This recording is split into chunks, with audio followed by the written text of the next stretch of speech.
Fear of failure is one of the biggest reasons people never become the person they are capable of becoming. It is not failure itself that stops most people. It is the thought of failing, the embarrassment of failing, the judgment that might come after failing, and the fear of discovering that they were not as capable as they believed. This fear can become so powerful that people choose a comfortable life over a meaningful one. Think about how often people avoid doing something simply because they are afraid they might not succeed. Someone wants to start a business, but they think, what if it doesn't work? Someone wants to speak in front of people, but they think, what if everyone laughs at me? Someone wants to apply for an opportunity, but they think, what if they reject me? And instead of finding out what could happen, they choose not to try at all. The strange thing about fear of failure is that it can make people feel safe while secretly destroying their potential. When you do nothing, you cannot fail. You cannot be rejected. You cannot make a mistake. You cannot be embarrassed. But you also cannot grow. You cannot discover your strength. You cannot learn what you are capable of doing. Most people are taught to see failure as something negative.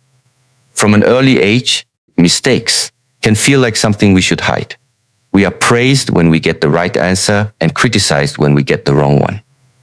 Over time, many people begin to believe that being wrong means being incapable. They become more concerned about looking successful than actually becoming successful. That is why people sometimes protect their image instead of pursuing their goals. They would rather say, I never tried, than say, I tried and failed. They would rather stay in the same place than risk being uncomfortable. They would rather live with the question of what could have happened than experience the temporary pain of failure. But failure is information. When you fail, you discover what did not work. You discover where you were unprepared. You discover what needs to change. You gain experience that cannot be obtained by simply thinking about success. Every mistake can teach you something if you are willing to look at it honestly. Imagine someone learning to ride a bicycle. The first time they fall, nobody expects them to say, I am not meant to ride a bicycle. Falling is part of learning. They adjust their balance, try again, fall again, and slowly become better. Yet when people become adults, they often forget this principle. They expect themselves to be excellent immediately. They want their first business to succeed. They want their first speech to be perfect. They want their first attempt to produce amazing results. And when reality does not match their expectations, fear takes over. The truth is that almost every meaningful achievement involves uncertainty. You cannot know in advance whether you will succeed. You have to move before you have complete confidence. You have to take the first step without knowing exactly where the road will lead. Confidence does not always come before action.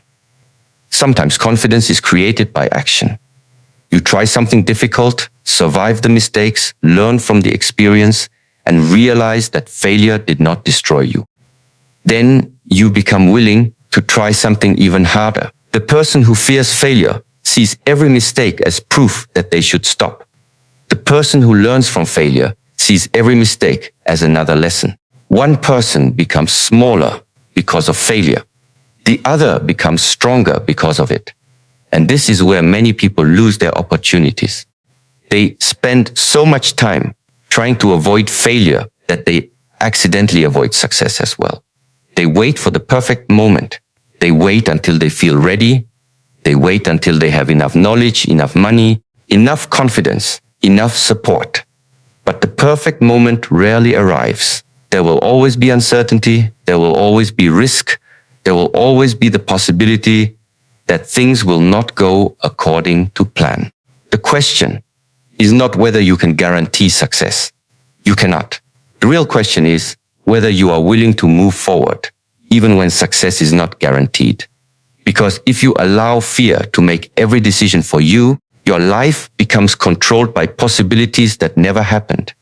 You will look at opportunities and imagine rejection before you even apply. You will imagine failure before you even begin. You will judge yourself before anyone else has had the chance to judge you.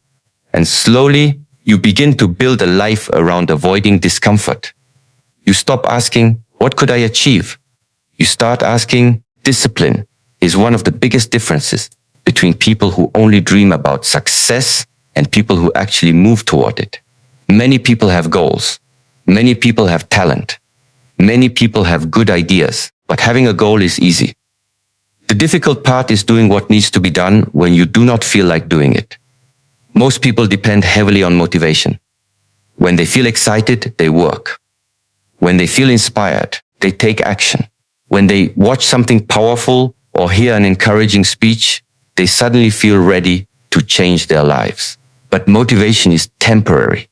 It can disappear as quickly as it arrives. One day you may feel unstoppable. The next day you may feel tired, distracted, or completely uninterested.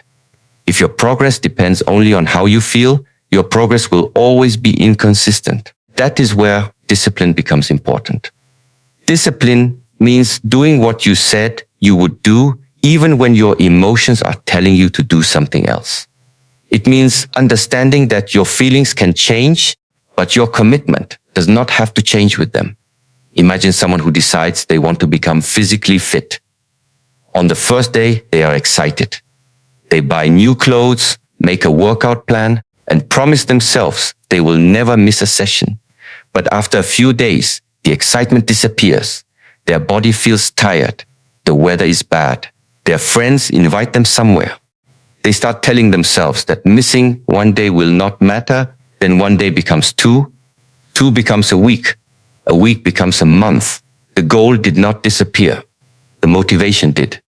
This happens in almost every area of life. People want better grades, but they do not study consistently. They want financial success, but they do not control their spending. They want to build a business, but they work only when they feel inspired. They want to improve their skills, but they practice only when they have free time. The problem is not always a lack of ability.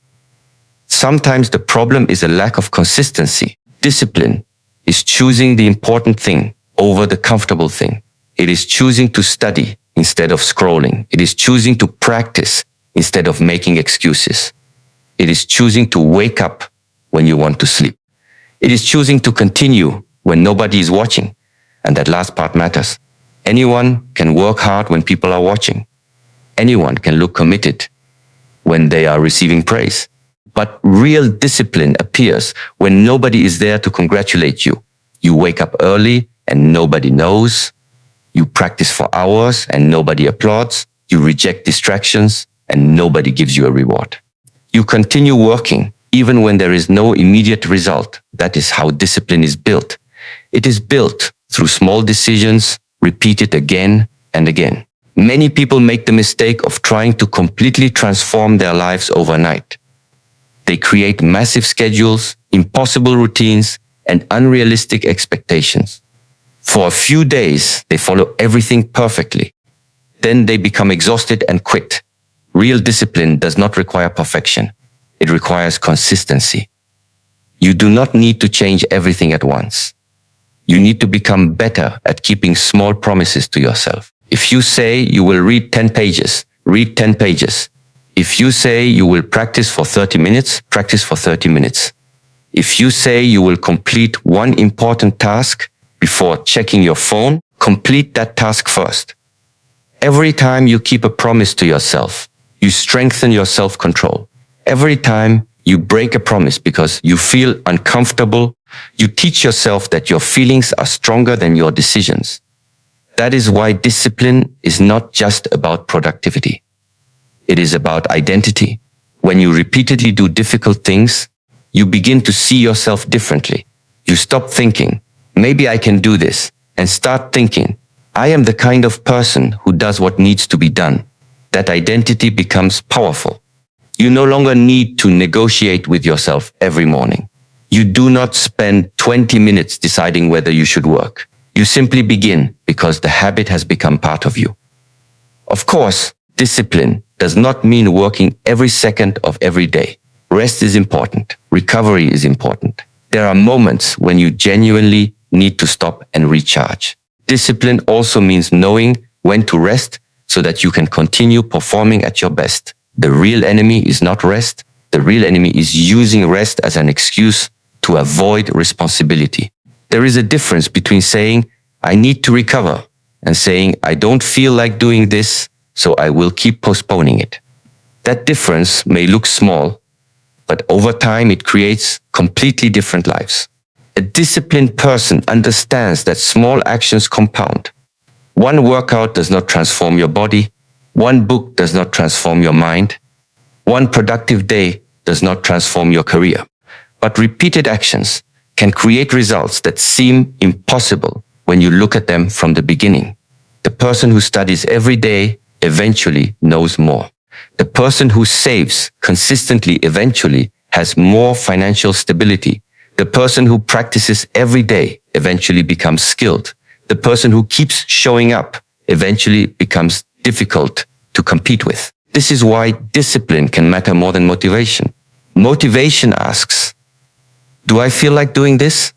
Discipline asks, does this need to be done?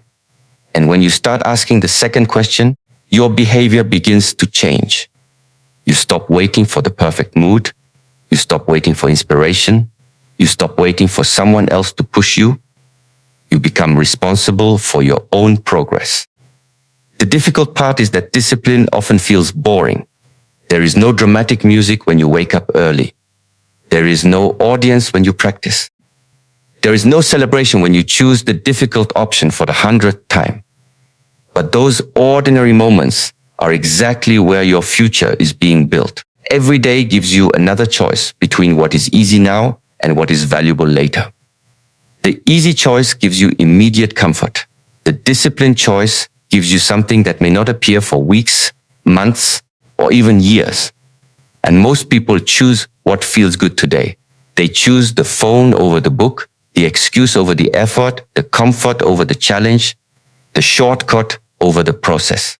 Then they wonder why their results never change. Your habits are constantly voting for the person you will become. Every small action is a vote. Every decision to stay disciplined is a vote for your future. Every decision to give in to distraction is also a vote. You do not become disciplined by making one heroic decision. You become disciplined by making the right small decision repeatedly, especially on the days when nobody is forcing you to do it. Giving up too early is one of the biggest reasons people fail. Many people are willing to work hard, but only for a certain amount of time. They begin with energy, they put in effort, and they expect to see results quickly. When the results do not appear as fast as they imagined, they start questioning themselves, their goals, and the entire process. The problem is that success often takes longer than people expect. People see the final result, but they rarely see the years of work that came before it. They see the successful business, but not the months of rejection. They see the skilled athlete, but not the thousands of hours of practice. They see the confident speaker, but not the awkward moments and mistakes that happened before confidence appeared. Most people judge their progress too early. They plant a seed and then become frustrated because they cannot see a tree. They work for a few weeks and say, this isn't working. They try something once and say, I'm not good at it. They experience rejection and say, maybe this isn't for me. But sometimes the problem is not the goal. Sometimes they simply stopped before the process had enough time to work. Think about how many opportunities disappear because someone quits just before a breakthrough. They may have been closer than they realized. They may have needed another month, another attempt, another conversation, another improvement, another lesson. But because they could not see the result, they assumed there was no result coming. This is one of the most dangerous moments in any journey. When you are working hard and nothing seems to be changing, your mind starts creating reasons to stop. It tells you that your effort is useless. It tells you that other people are naturally better. It tells you that you are wasting your time. It tells you that quitting will make the pain disappear. And quitting does remove one kind of pain, but it often creates another. There is the pain of discipline, and there is the pain of regret. Discipline hurts because it requires effort. Regret hurts because it makes you wonder what might have happened if you had continued. A person who gives up early may feel relieved for a while. They no longer have to struggle. They no longer have to face uncertainty. They can return to comfort. But later, they may look back and wonder, what if I had kept going? That question can stay with a person for years. This does not mean that you should blindly continue every goal forever. Sometimes a goal genuinely needs to change. Sometimes a strategy is wrong. Sometimes you need to walk away from something that is damaging you. But changing your strategy is not the same as giving up. If one door does not open, you can try another door. If one method fails, you can change the method. If you make a mistake, you can learn from it. If your first plan does not work, you can create a better plan. The important thing is not to confuse a failed attempt with a failed mission. Many people do exactly that. They try one approach, it fails, and they conclude that they are incapable. A stronger mindset says, that approach failed. What can I change? That single change in thinking can completely transform the way you deal with setbacks. Instead of asking, why am I failing? You start asking, what is this failure teaching me? Instead of saying, I can't do this, you start saying, I haven't figured it out yet. Those words may sound simple, but they create a different relationship with difficulty. Progress is rarely a straight line. There will be days when you move forward and days when you feel like you have moved backward. There will be moments of confidence and moments of doubt. There will be periods when your hard work produces visible results and periods when the progress is happening quietly beneath the surface. You have to learn how to continue through both. Imagine going to the gym for 1 week. You probably will not see a dramatic transformation, but something is happening. Your body is adapting. Your habits are forming. Your strength is beginning to develop. The same principle applies to learning, business, relationships, communication, and almost every meaningful skill. The results may be invisible before they become obvious. That is why patience is so important. You cannot demand that every effort produce an immediate reward. Some things need time, a skill needs repetition, a career needs experience, a business needs development. A relationship needs trust, a strong character needs challenges. If you quit because the reward is delayed, you may never reach the point where the reward becomes visible. This is where many people separate themselves from the crowd. The average person asks, how long will this take? The committed person asks, what do I need to do today? One is obsessed with the finish line. The other is focused on the next step. You cannot control exactly when success will arrive. You can control whether you show up today. You can control whether you learn from yesterday. You can control whether you improve your strategy. You can control whether you make another attempt. And sometimes another attempt is all that separates a person from a result they thought was impossible. The greatest danger is not failing in after giving your best effort. The greatest danger is quitting before you have discovered what you are capable of becoming.